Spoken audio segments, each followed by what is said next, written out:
না আপনি ওই আপনার প্রথম স্টেটমেন্টে একটুখানি কারেকশন দরকার হবে যে 5ই আগস্ট এই সরকারের পূর্তি না, এই সরকার হচ্ছে 8ই আগস্ট, 1 বছরে। তা আপনার আমি বললাম যে ওই 5ই আগস্ট আওয়ামী লীগ সরকার চলে যাওয়ার পরে মানে আইন শৃঙ্খলা পরিস্থিতি ওই সময় যেরকম ছিল, এই আজকে 4ই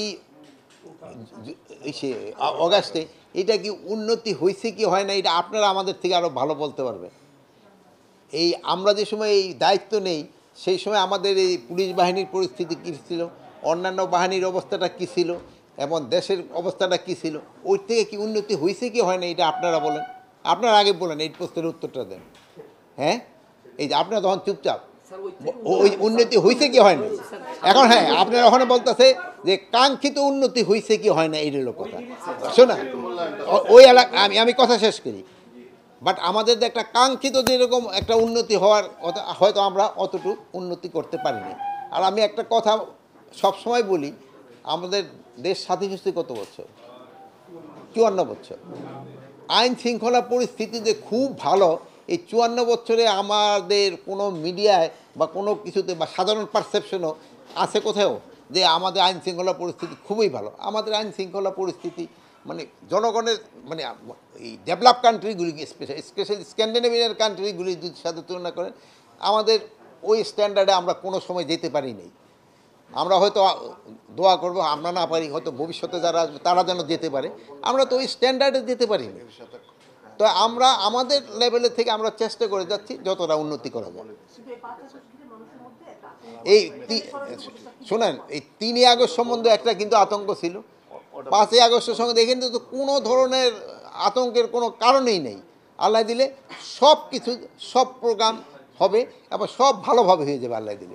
এতে আপনাদের সাহায্য এবং সহযোগিতা দরকার। আপনারা বিভিন্ন জায়গাও কভার করবেন, আপনারা দেখবেন যে সব কিছু আল্লাহ দিলে ভালোভাবে হয়ে যাবে।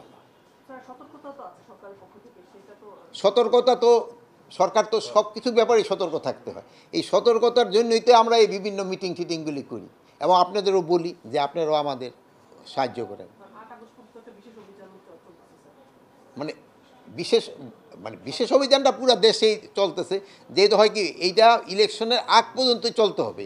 যেহেতু হয় কি আপনারা তো মানে অস্বীকার করতে উপায় নাই যে আমাদের যে পরিমাণ হাতিয়ার চলে গেছে আমরা তো সব উদ্ধার করতে পারি না। এইগুলো উদ্ধার করার জন্য তো আমাদের চেষ্টা সবসময় জারি আছে, চেষ্টা করতে হয়।